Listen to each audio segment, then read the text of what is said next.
Ek onthou die wonderlike tye wat ek in die blok ook saam gehad het. Ek ken hom maar net vir 4 jaar. Maar dit was my wonderlik om daarby om te kuier, toe die tannie nog geleef het, maar ook daarna het hy telke male wanneer ons daar was, het hy dan vir my ook gesê, cola tonic.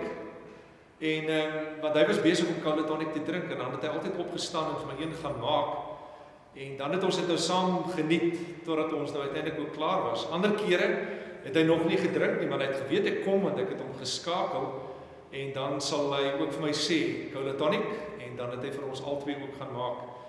Maar ek onthou ook die tye waar sy hondjies nog geleef het, daar die jokkie en hy snelser van hom, dan veral die jokkie, as jy nie die rug gekrap het nie, dan het die jokkie gekom en jou hakke omtrent uitmekaar uitgekrap, totdat jy begin krap het, en as jy eers begin krap het, dan het die hondjie net eenvoudig nie opgehou nie. En dan het die oom ook altyd net gewaarsku en vir die hondjie ook gesê om op te hou, maar so onthou ek die oom. Die kere wat hy ook hier die eredienste bygewoon het, het altyd op dieselfde plek geparkeer hier agter die kerkgebou. Daar's 'n lamppaal daar, en ek dink hy het dit maar gedoen, omdat hy nie altyd so lekker kon sien nie, om juis op daardie plek te parkeer. Maar ja, ons gaan die oom mis. Hy was 'n groot man, 'n besonderse mens wat in almal van ons lewens ook 'n verskil gemaak het.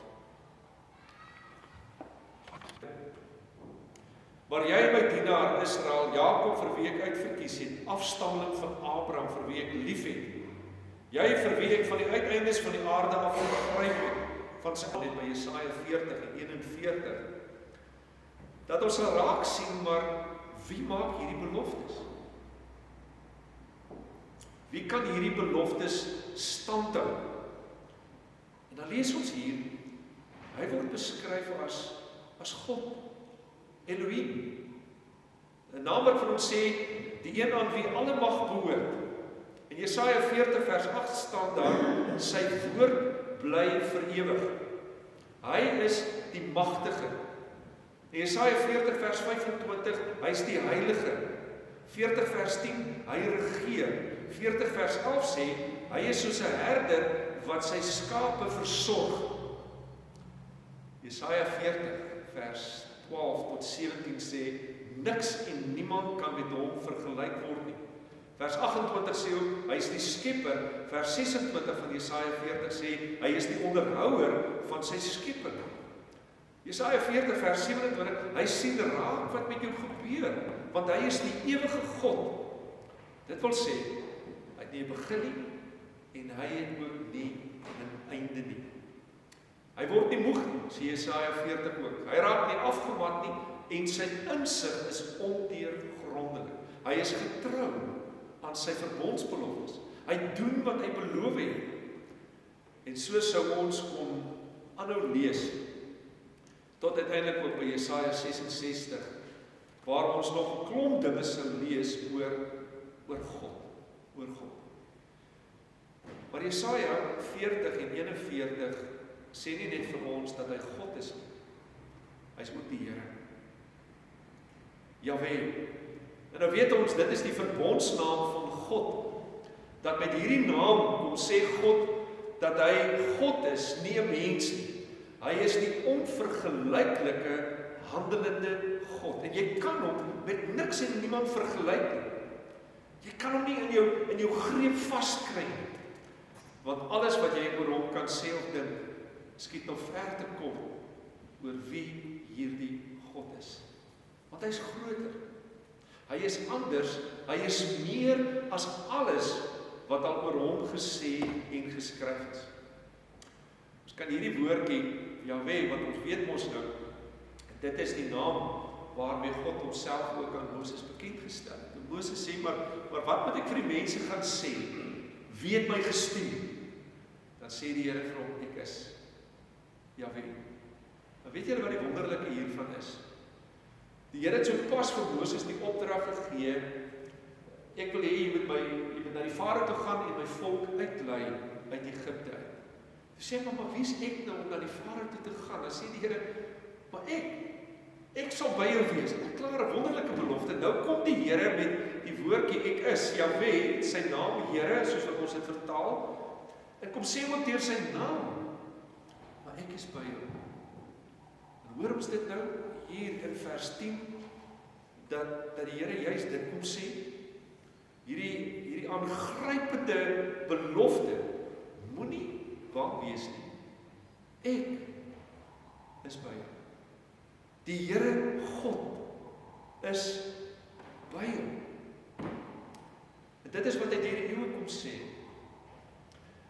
Maak nie saak wat jou omstandighede is, of jy nou in ballingskap sit, en of jy nou platgeslaan en hartseer is, en jy is stikkend en sonder hoop, moenie bang wees nie.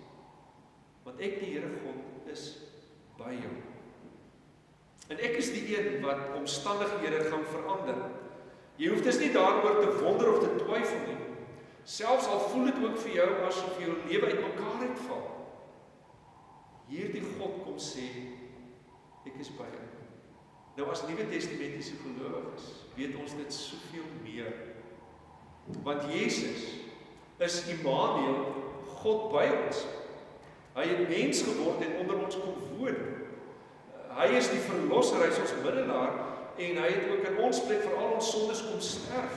Maar hy het ook uit die dood uit opgestaan, en nou beloof hy voor die hemelvaart, maar ek sal by julle wees tot aan die volleinding van hierdie wêreld. En so hoor ons dit, reg deur die hele Bybel, dat die Here kom sê, ek is by jou. Jy hoef nie daaroor te wonder, dit is die werklikheid, dit is die realiteit waarmee ons elke dag kan leef. Maak nie saak wat ons omstandighede is, God wat by ons is. Maar in die lig van wie God is, kom die tweede oproep van ons teks. En dit sê vir ons, moenie bekommerd wees nie. Dit kan ook vertaal word met, moenie ontstel, moenie ontmoedig wees nie. Letterlik sê dit hierdie woorde, moenie angstig rondkyk.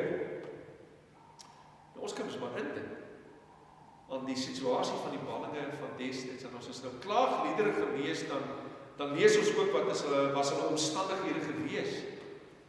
Was verskriklik, hulle sit in 'n vreemde land, hulle huise, die plek van aanbidding is verwoes, hulle het alles verloor, want die oordeel van die Here is oor hulle voltrek. Soveel het gebeur, wat hulle ontsteld en angstig kon laat rondkyk. Miskien is daar selfs ook in ons lewe vandag, ons wat hier by mekaar is, dinge wat ons in hierdie tyd angstig laat rondkyk. En dan kom sê hierdie Here God vir ons, moenie. Dit is eintlik onnodig. Hoekom? En hier hoor ons dit weer. Ek is jou God. Baie persoon. Ek is jou God.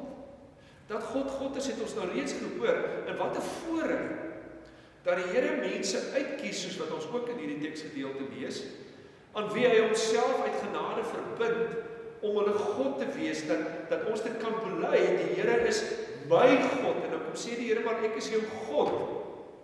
Daarom hoef jy nie bang te wees nie, jy hoef nie angstig rond te kyk nie, want ek is by jou. En wanneer hierdie Here God jou God is, dan is dit eintlik oorbodig om angstig rond te kyk. Want in en deur hom het jy, soos wat die psalmdigters dit vir ons soveel keer sê, alles wat jy nodig het. Die Here sê verder, ek versterk jou. In Jesaja 40 vers 29 het die Here al reeds vir die ballinge gesê, dat hy die een is wat vir die vermoeides krag gee, dat hy die versterk wat nie meer kan. Wat 'n ongelooflike belofte. Want dit gebeur ook maar in ons lewens, dat ons situasies beleef, dat dit vir jou voel, ek kan nie meer. Selfs partykeer ook, ek wil nie meer. Nou kom die Here, wat hy sien dit raak, en dan kom sê hy vir hierdie volk, wat nie meer 'n uitsig op die toekoms het nie, wat nie meer kan nie, wat voel dat hulle nie meer die krag het nie, en dan kom sê hy vir hulle, maar ek is die Here, wat vir julle versterk. Hier word dit herhaal, hulle hoef nie bekommerd te wees of ontmoedig te wees nie, want die Here versterk hulle. In die woorde van Habakuk, wat dit so pragtig stel daar in Habakuk 3, al sou die vyeboom nie bot nie en daar geen druiwe aan die wingerde wees nie, al sou die olyfoes misluk en die lande geen oes lewer nie, al sou daar geen kleinvee in die kampe meer wees nie en die beeskrale sonder beeste wees, nogtans sal ek in die Here jubel, sal ek juig en God my redder. Die Here my God gee vir my krag, hy maak my voete soos die van 'n ribbok, op hoë plekke laat hy my veilig loop. Die Here God wat kom sê, ek versterk jou, ek versterk jou. Maar dit eindig nie daar nie. Die Here kom sê ook hier, ek help jou. Hoor net weer, die Here God, help jou. Dit word ook herhaal hier in vers 13 en 14. Weer die woorde, ek is die Here jou God, ek vat jou hand, ek sê vir jou, moenie bang wees nie, ek help jou, moenie bang wees nie, al is jy niks meer as 'n wurm die Jakob, al is jy klein Israel, ek help jou, sê die Here jou verlosser, die Heilige van Israel. En die Here het. En op grond van dit wat die Here gedoen het destyds, kan ons ook maar vandag leef met hierdie sekerheid. God is die een wat help. Hy is die Here. Die Hebreërskrywer stel dit so. God self het gesê, ek sal jou nooit verlaat nie, jou nooit in die steek laat nie. Daarom kan ons met vertroue sê die Hebreërskrywer, die Here is my helper. Ek het geen vrees nie. En dis nie net hier, dis reg deur die Bybel dat ons ook dit hoor van God wat die een is wat help, wat uitkoms bring. Daarom kan ons in hom glo en ons kan hom vertrou dat hy dit inderdaad vandag nog steeds in ons lewens doen. En dan sluit vers 10 met die woorde, ek hou jou vas, met my eie hand red ek jou. Nou dat die Here mense vashou, is 'n waarheid wat ons ook oor en oor in die Bybel hoor. So byvoorbeeld Moses in sy heel laaste toespraak voor sy sterwe, sê hy vir die volk, die ewige God is 'n skuilplek. Sy arms is altyd onder jou. Hy het dit in sy eie lewe beleef. Aangrypend ook dat die Hebreërskrywer in Hebreërs 11 daaroor praat dat Moses geleef het soos iemand wat die onsigbare God sien. En vanuit dit wat hy beleef het, kom sê hy hier in sy laaste toespraak vir die volk, hierdie ewige God, sy arms is altyd onder jou.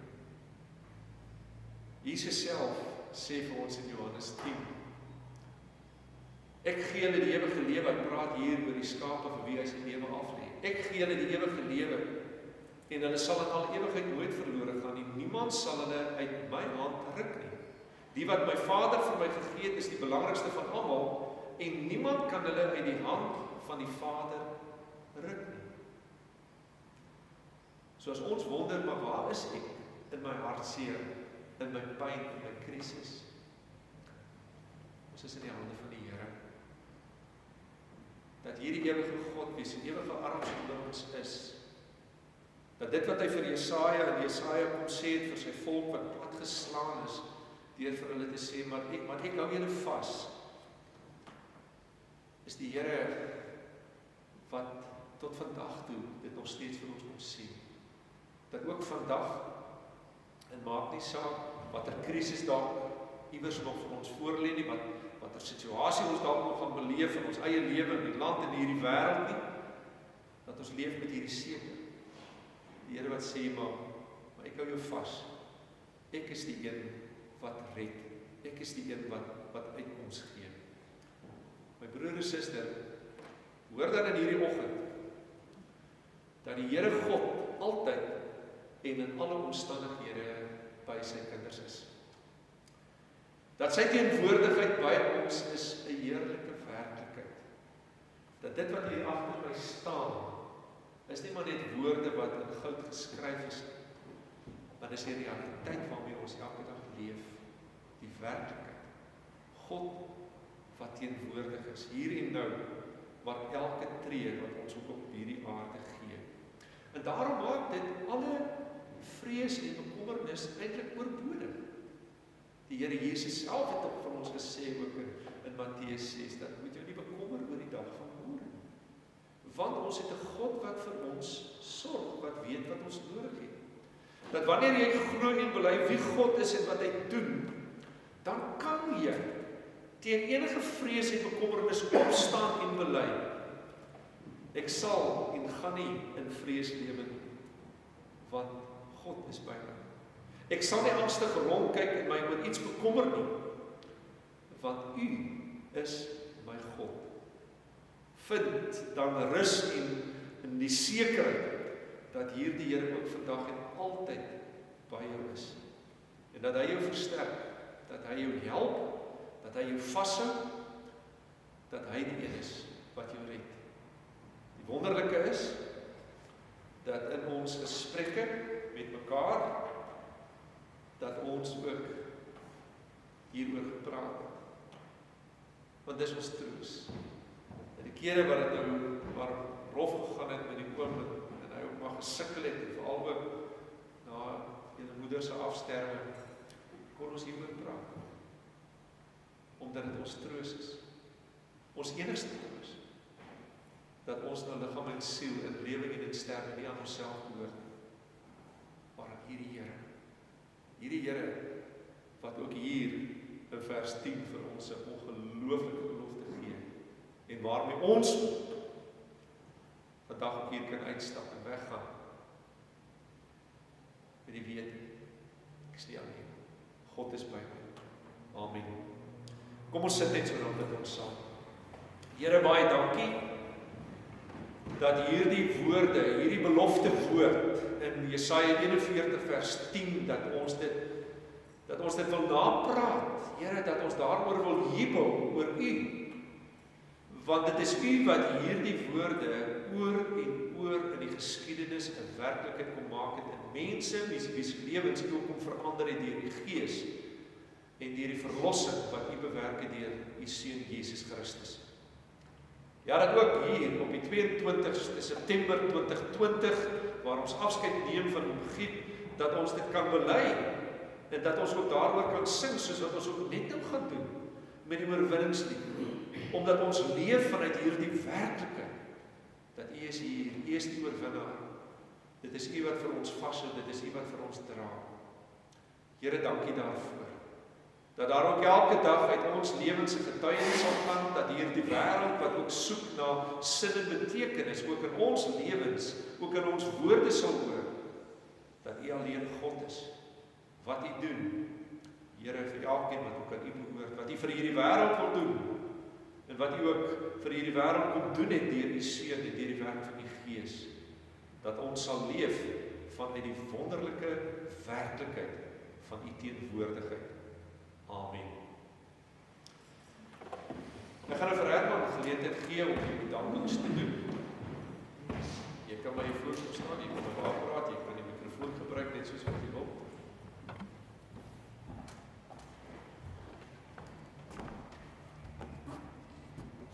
Sy aan.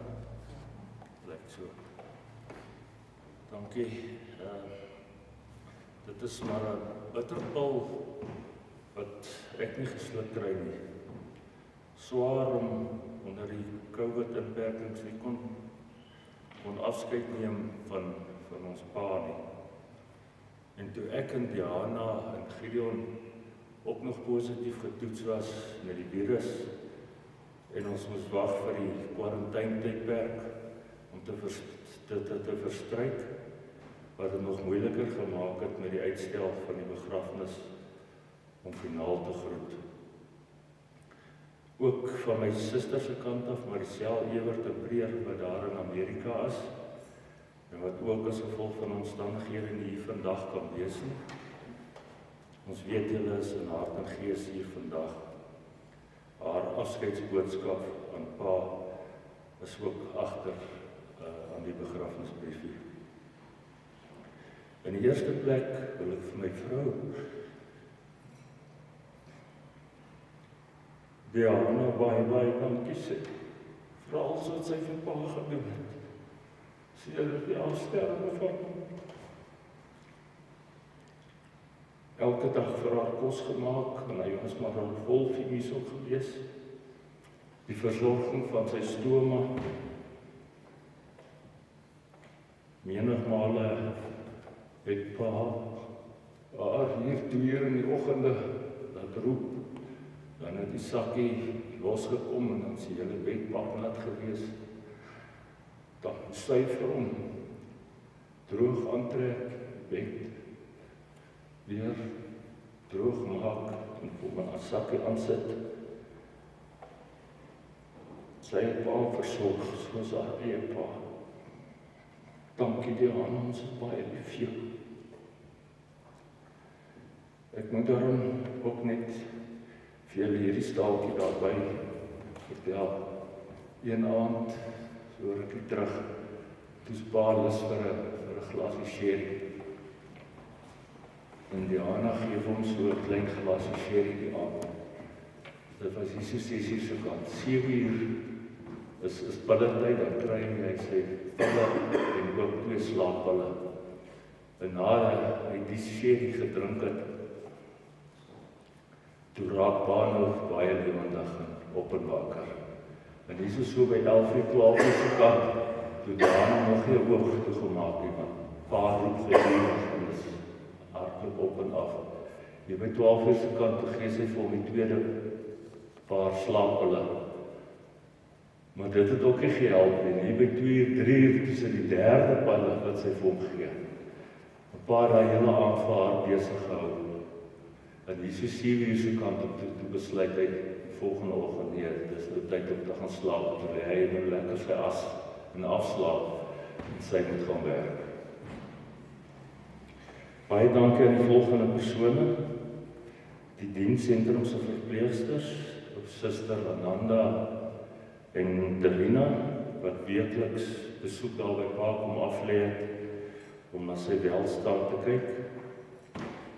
En dan jou dienssentrum se versorger Mariaatjie, die beste wat daar was, of is. Ook 'n storie met julle deel.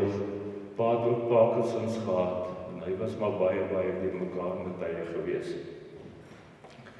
En hier op 'n dag toe roep hy vir my en Maria, toe sê hy het 'n groot probleem.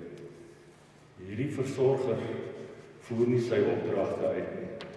En hy het haar nou al 4 keer weggejaag en sy weier om te loop. Ek moet asseblief kyk dat sy nou loop. Hy kan nou nie meer so aangaan nie. En ons het daar langs die bed nou maar gestaan en gesels oor die probleme en verduidelik waaroor dit gaan. Toe hy nou klaar is, toe vra hy so vir haar mooi om verskoning. Toe sê hy, ons is nou weer lekker te bel met vriende, ons kan nou weer aangaan. Ander geval wat hy vir ons ook geroep het. Hy het in sy handkas hier langs die bed, het hy sy lekkers, sy sweeties soos en wat van praat en sy slap chocolates gebere. Roep hy weer vir my en Maria. So hy wil nou net in haar teenwoordigheid. Maak die kas oop en hy wys na die lekkers toe. Hy wil net hê sy moet weet, dis sy lekkers daar. En as hy vra vir dit, dan moet sy vir hom gee. Sy mag nie weier. In menigmale oggende 8 uur is sy daar ingestap. Die eerste ding wat hy wou hê, hy wil van sy lekkers en sy sjokolade gehad het. Terug te keer na die dankies vir afkom, die koeipele, wat net die telefoon oproep weg was, om pa te versorg na sy afsterwe, vir al die reëlings vir vandag. Dr. Masuku en die personeel van Medikliniek na die professionele wyse wat hulle na pa omgesien het. Ook vrou Valerie wat die is vandag, 'n vriendin van ons familie. Sy is werksaam by die hospitaal en sy het kort daar gaan inloer en detail terugvoering vir ons gegee van pa se toestand en ook vir die aandrae van die lekkers en die koeldrank wat ons kon nie by hom uitkom nie. Dankie aan al Pa se vriende vir al die oproepe en boodskappe. Daar was daarom baie daar wat 'n helde van verstand was. En dan het ek al julle wense en ook YouTube's kerkse eredienste aan hom oorgedra. Ook spesiaal dank aan oom Hentie en van die Flou, wat ten spyte van die risiko's maar daarby 'n draai kon maak het. En dan moes hulle maar sit en luister. Pa was nie altyd, soos ek gesê het, helde van verstand nie. Dan moes hulle maar daar sit en luister, hoe Pa vir hulle vertel, hoe die mense daar in die hoek van die kamer, deur die gat in die aande inklim en daar na hom toe kom. Dankie oom Hentie en van die Flou, jy het ook daar draai kom maak het. Dominee Kobus, ook vir jou, vir die oproepe en die bemoediging in die tye, vir die boodskap van vanoggend, oom Hannes die organis, oom Tinus die koster, en die susters vir die tee en toebroodjies wat ons net nog gaan geniet. Dankie aan al die vriende en familie vir die 89 jaar se vriendskap en ondersteuning. Dankie vir almal wat die diens bygewoon het, van ons familie se kant af ons opregte dank. Pa as 'n paradys het. Rus in vrede.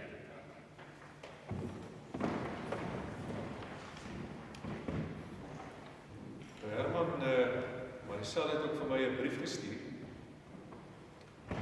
Liewe Herman, Diana, Gideon en Liesel, woorde kan nie die diepe dankbaarheid beskryf aan julle vir alles wat julle vir ons ouers en grootouers beteken en gedoen het nie.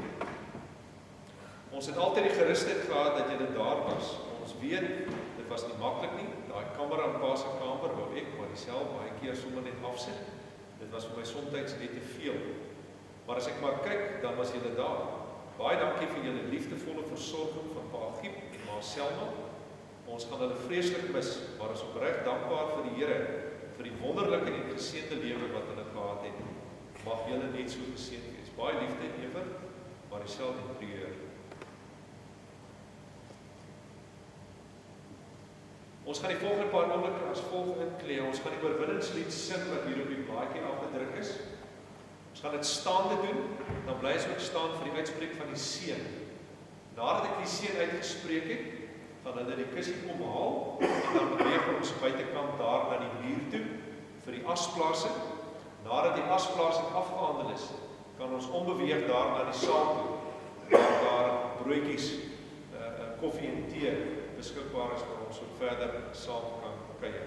Kom ons sluit dan met die oorwinningslied. Oh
seun van die Here. Die Here is langs jou om sy arms om jou skouers te sit. Die Here is agter jou om die aanvalle van die bose af te slaan. Die Here is onder jou om jou te dra as jy sal val. Die Here is bokant jou om jou te seën. Die Here is binne jou om jou te lei deur die Heilige Gees en soos die genade van ons Here Jesus Christus en die liefde van God ons Hemelse Vader en die troostryke teenwoordigheid van die Heilige Gees by jou